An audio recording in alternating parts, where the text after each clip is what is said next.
Nah,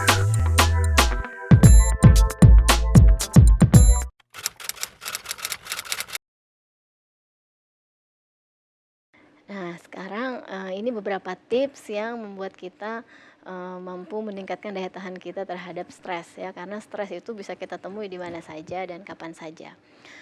Ya, secara umum, yang perlu kita pahami adalah hiduplah seimbang, gitu. Karena, stres itu adalah tadi kan pola reaksi, terhadap sesuatu yang mengancam keseimbangan, diri kita.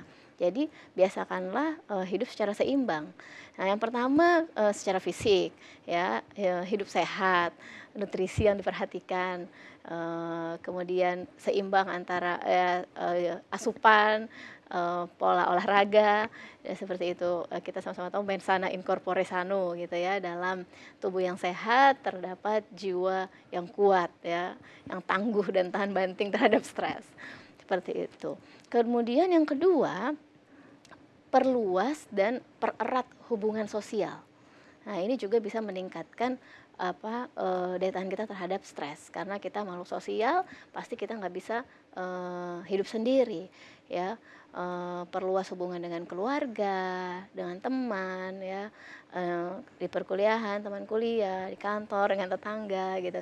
Karena, itu adalah daya dukung kita ya ketika kita, menghadapi stres.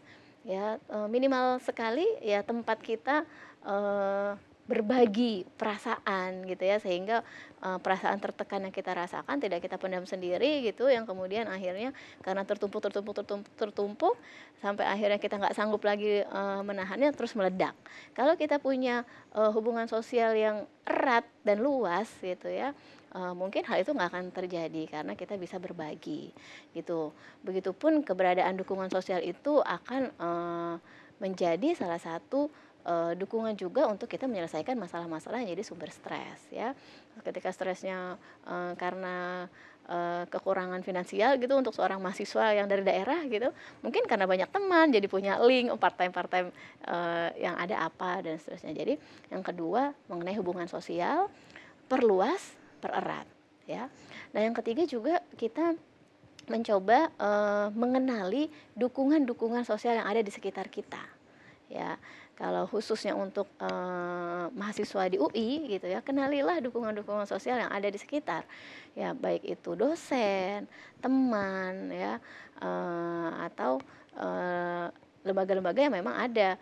Seperti misalnya, untuk persiapan karir ada CDC atau untuk, hal-hal yang, menjadi dukungan-dukungan atau ada, beasiswa-beasiswa yang, tersedia gitu. Jadi hal-hal yang memang menjadi daya dukung terhadap masalah-masalah yang berpotensi memunculkan stres, gitu. Nah, kemudian tips berikutnya supaya kita punya daya tahan yang bagus terhadap stres adalah kita perlu aware, ya, menyadari gejala-gejala stres yang terjadi pada diri kita. Karena, kita semua tahu prinsip bahwa semakin dini masalah diketahui, maka akan semakin mudah untuk diselesaikan. Ya, begitupun dengan stres, sadari gejala-gejala awal dan coba atasi segera. Ketika kita sudah mengenali ada tanda-tanda peringatan gitu ya, mungkin kita harus melakukan, emotion focus coping dulu gitu ya, menenangkan atau menyenangkan diri kita. Lakukan hobi misalnya, rekreasi gitu ya. Sekarang kan, ada pingin piknik, butuh piknik ya, seperti itu. Jadi, kenali dan atasi. Nah, yang terakhir, ketika kita tidak bisa mengatasi sendiri, segeralah mencari bantuan. Ya, jangan berlarut-larut dengan perasaan negatif tentu saja yang tidak bisa kita kelola.